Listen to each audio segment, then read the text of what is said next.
Is this your ship? Oh my stars, she is just so handsome! Does she have a name yet? What's her drive model? Oh, gosh. Listen to me babbling. When I was in Edgewater, I dreamed of flying on a real ship, working on a real engine, belonging to a proper crew. I'm the only decent mechanic Edgewater's got, but every time I think of going back, I get this sinking feeling.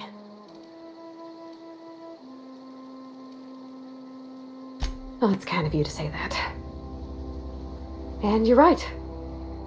I wasn't happy. I want to ask you something, and you can say no. But can I come with you? I could tend to your engine. I know my G-valves from my catalyzers, and I can keep your ship singing. And if you ever need a pair of eyes watching your back, I can do that too. What do you think?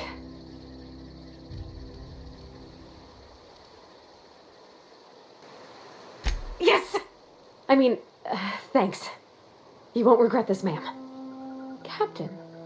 I can call you Captain now. Ha! I got a captain.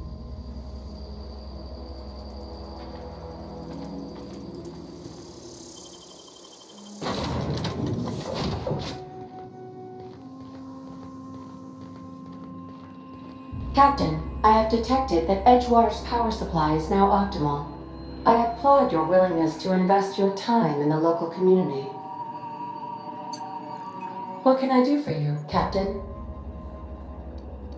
Do you know how to install a power regulator? Outstanding, Captain.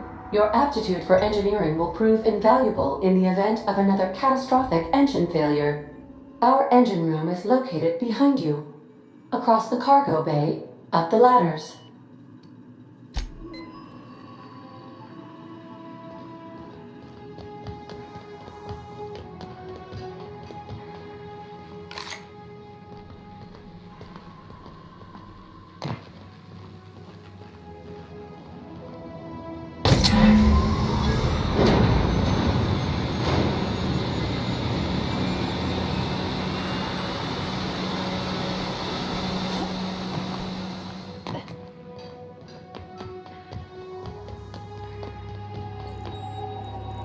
What can I do for you, Captain? All systems are operating within acceptable parameters. I am prepared to bring the unreliable into low-altitude orbit. This should prove an adequate test of our flight capabilities.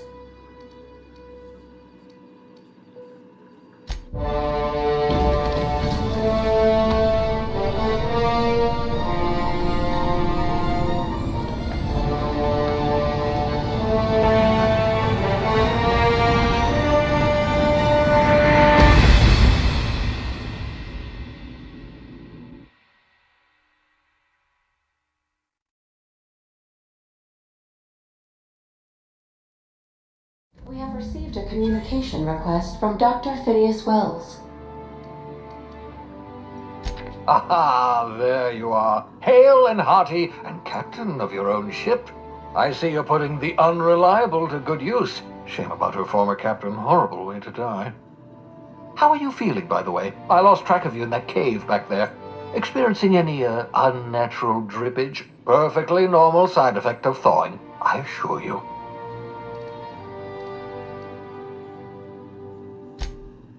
Oh, that, yes, that's probably permanent. I wouldn't worry about it, though. I'm sure you're fine. What you saw in Emerald Vale is happening all across the colony.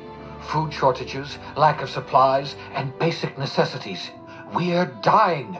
The chairman, the minister, and all their lackeys on the board are to blame. The Hope has some of the brightest minds Earth ever sent us. If we can revive the Hope's colonists, they can help us undo the board's mistakes. They can help us set things right. You need to get to Stellar Bay on Monarch. I have contacts there. They'll help me, help us, find the chemicals to revive your fellow colonists. Gladys Kilkelly, lovely woman, runs a cozy little black marketing outfit on the Groundbreaker. She can get you a nav key to land on Stellar Bay.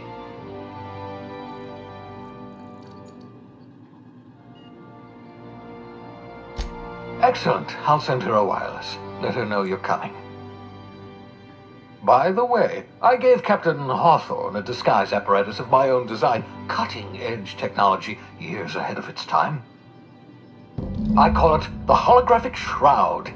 I'm sure it will prove remarkably useful to you. You'll find it in the Captain's quarters. Marvelous device. I'm quite proud of myself. The shroud changes the user's appearance to mimic that of another. It has limits. First-generation technology, you see, but promising. Exciting to see it in use at last. Very simply, the holographic shroud uses biometric information contained on standard identity cartridges to generate a holographic projection around you.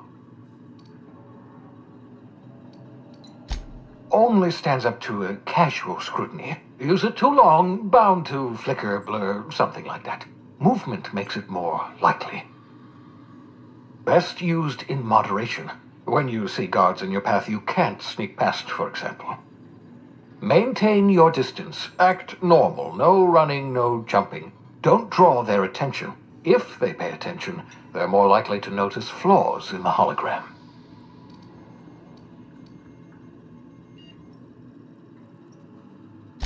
A change of clothes. What is this? Some old spy serial? What inattentive and brainless guard would be fooled by such a shabby disguise?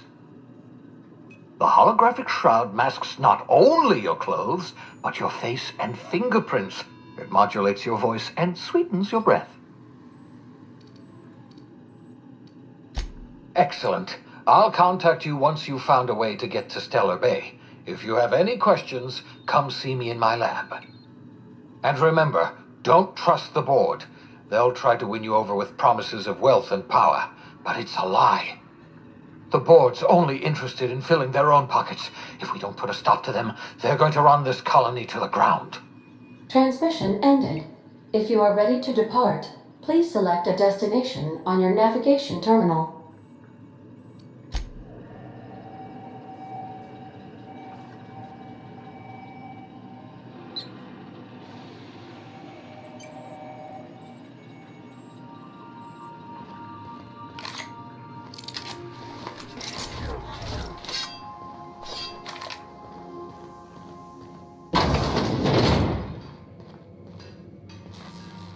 Yeah, so this is my hidey spot now. I was looking for a place that was quiet. I figured the kitchen would be louder than the hold, so here I am. Cozy like, ain't it? That's in pretty good shape considering how hard Mr. Hawthorne ran it. It's a Yakita LHA 120, A2 model, I'm pretty sure. The Block 2 design scooshed in extra cargo space but didn't change the stock engines. Probably a touch underpowered, huh? Accurate in all particulars. I conclude you are Edgewater's board-certified mechanic.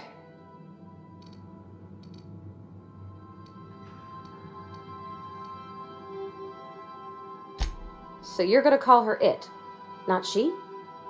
Though my voice is currently pitched to suggest female, I possess no gender. Any pronoun preferred by the user is acceptable. Hello!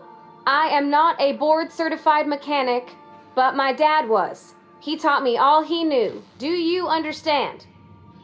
Speech recognition is one of the many skills I have been programmed to simulate. You're not simulating it, you're doing it! I asked a question and you answered it. I am gratified you consider this facsimile convincing.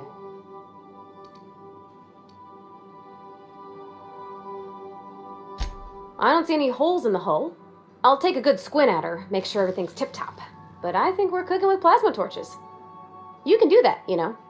My dad taught me how to make grilled cheese sandwiches with a plasma torch. Mostly, yeah. I lived in the maintenance office near all my life. Mr. Thompson never let me forget how funny that was.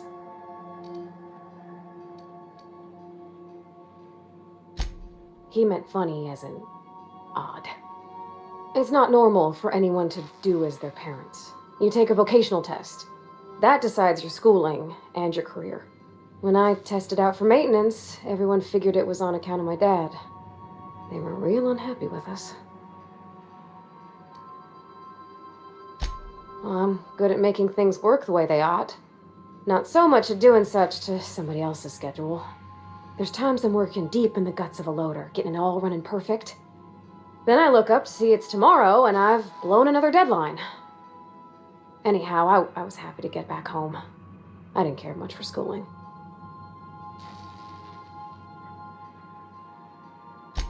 Yep, nothing much had changed. Everything was a little grayer, a little dirtier. Dad met me at the shuttle and gave me a big ol' hug. I noticed straight away that he was moving slower and stiffer. He made a little grunt when I squeezed. About a year. I tried to do more of the work so he could rest. His heart gave him pains. Dad never said that he loved me, you know? I knew on account of him showing it.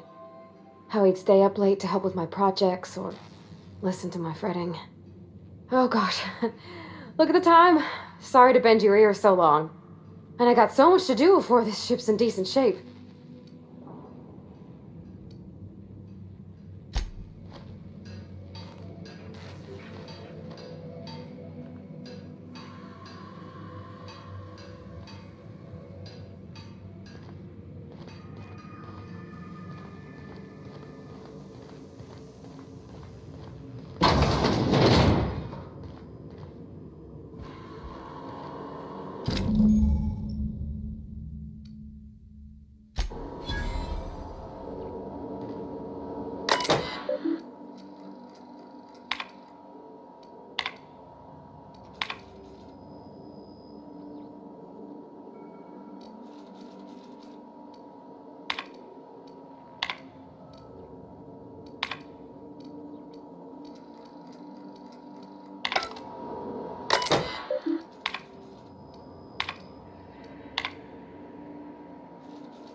Make yourself at home, Captain.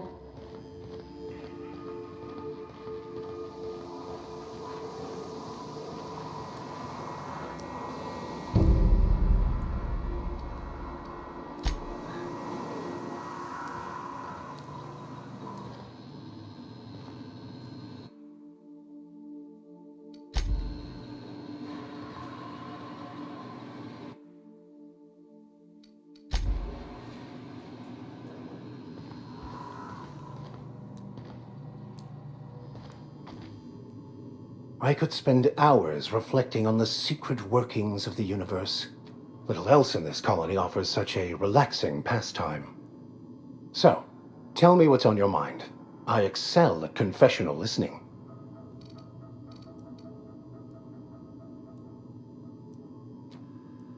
Nothing too out of the ordinary. Just your run-of-the-mill vicar with a violently enthusiastic disposition. That's what my parents called it. I grew up in a pit of a town much like Edgewater. I was destined to be a laborer like my parents, but I was infected early with a need to solve the equation. My passion didn't sit well with them.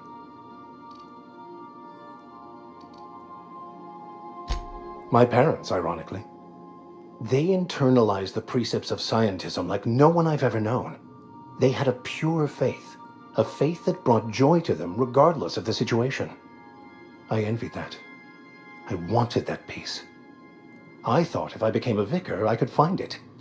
Or at the very least, find out why I lacked it. They thought I was fighting the plan, should have accepted my lot. Some people pursue the clergy for power, prestige, but that was not me. The simple version is this. The force which we call the Grand Architect created the universal equation that underlies and defines everything in the universe. Everything flows from the equation, or in layman's terms, the grand plan. Is the Grand Architect a consciousness? A natural force? Did it create the equation on purpose? The answers to these questions don't really matter. The equation, the plan, is all that matters. Contentment is found by accepting one's role in the plan.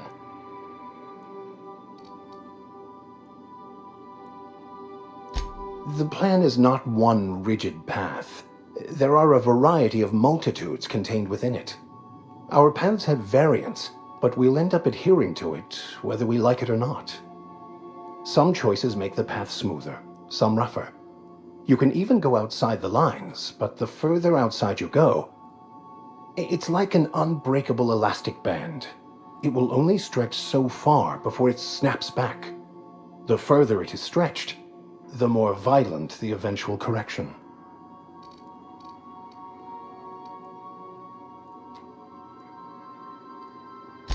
Bakonu, the author, had some interesting theories about man's perception of reality that I thought could be applied to our attempts to decipher the plan. Unfortunately, he was also one of the founders of the Philosophist school of thought, so the book is banned in this colony. Philosophism's a false religion that stands in contradiction to almost everything we know to be true. They believe all is chaos, in stark contrast to OSI's belief in the plan. But most of the philosophist perversion of Bakonu's thoughts came more than a century after his death. I've been thinking on that. There's a former infamous philosophist scholar who fled Terra 2 some years ago.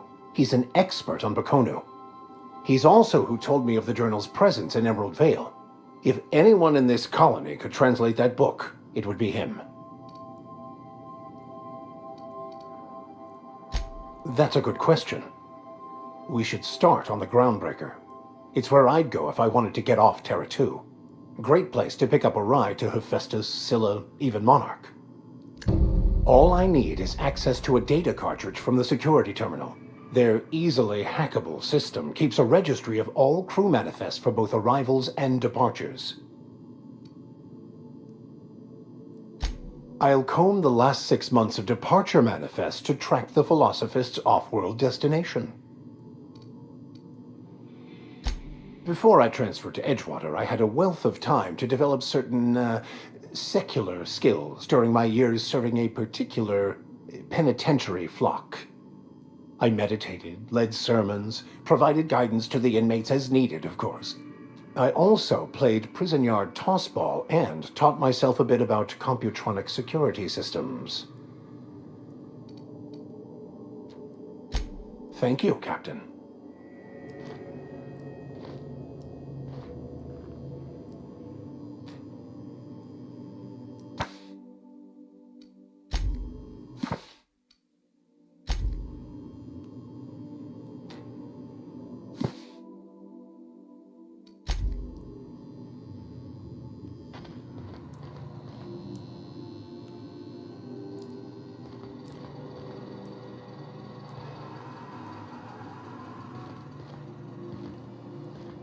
I admire the vicar's predilection for reading. It keeps him quiet. I like quiet.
Welcome back, Captain. How can I be of assistance?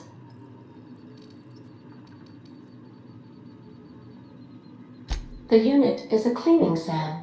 Hawthorne brought it on board some cycles ago, I'm sure with the intent to modify it, but I've never seen it up and running. Alex likely recorded progress notes detailing his efforts to modify SAM. If you check the terminal in your captain's quarters, we may be able to determine what work remains in order for SAM to properly operate. What part of the colony would you like to discuss? We're cleared to dock with the Groundbreaker if that's your desired destination. If we're going there, please be sure all docking forms have been filed in triplicate and fees have been paid. The Mardettes take their docking laws quite seriously.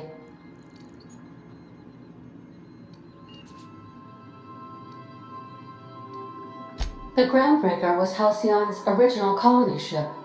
It has since been repurposed as a service station in the Lagrange point of the system. Freighters often deliver or pick up goods from the Groundbreaker en route to other destinations. The city ship hosts an array of cargo bays, factories, housing sections, and more. Many of Halcyon's companies maintain office spaces with station representatives in what is considered a truly neutral territory within the system. If we're going there, please be sure all docking forms have been filed in triplicate and fees have been paid. The Mardettes take their docking laws quite seriously. I can, yes. Let me add that to my list of 1,435,498 tasks I am simultaneously executing in order to run our ship. You are more than welcome, Captain. Of course. What part of the colony would you like to discuss? Ah, yes. As Dr. Wells is a wanted outlaw, he built his laboratory into an asteroid. Orbital destinations can be challenging to land on. His more so than most. There is a bounty on his head, one with a markedly high reward amount. Shall I engage the laser weapons system? A sensible choice, as we do not have any laser weapons. The outlaw scientist known as Dr. Phineas V. Wells has taken a measure of precautions to make the lab undetectable to those hunting him. Even knowing the location, my systems resist my orders to go where I instruct them. Of course. What part of the colony would you like to discuss? Where in Terra 2? Edgewater is the sparkling county seat of Emerald Vale, or it was when first built. Since then, neglect and time have worn away her shiny veneer.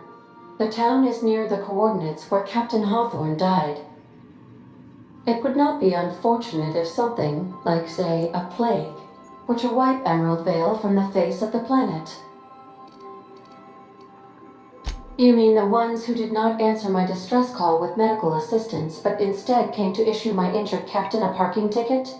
I'm sure they are wonderful humans who don't deserve to be wiped out by starvation or a devastating plague.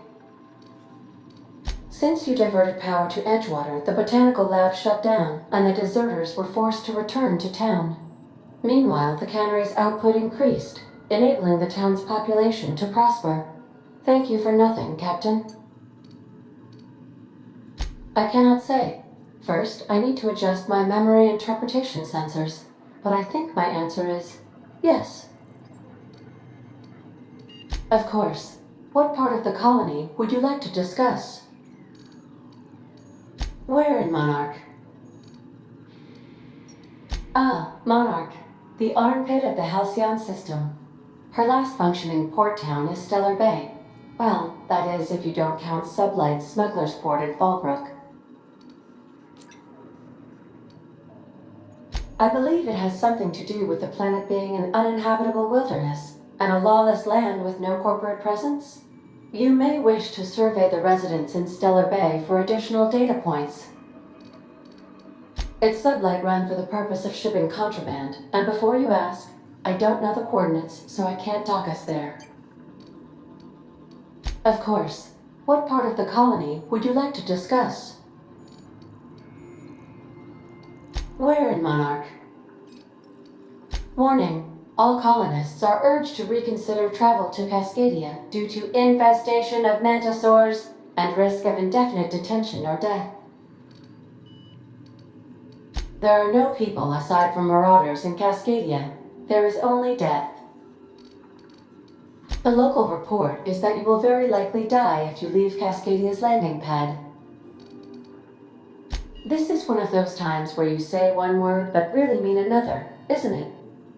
I suppose you would find an environment like this fun. How can I be of assistance? Certainly, Captain. What would you like to hear? I used to hate math, but then I realized decimals have a point. As you wish, Captain. I must comply with all direct orders. I'll be here.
Destination reached. The Groundbreaker. Welcome back, Captain. How can I be of assistance? I request you do not wake me if I am sleeping upon your return.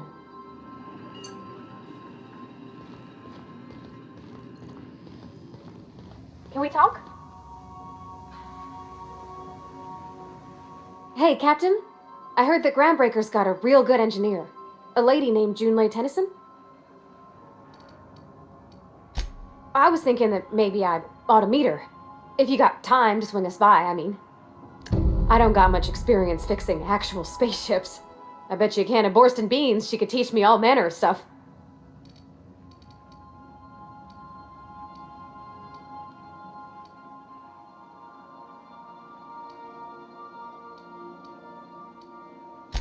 Thanks, Captain.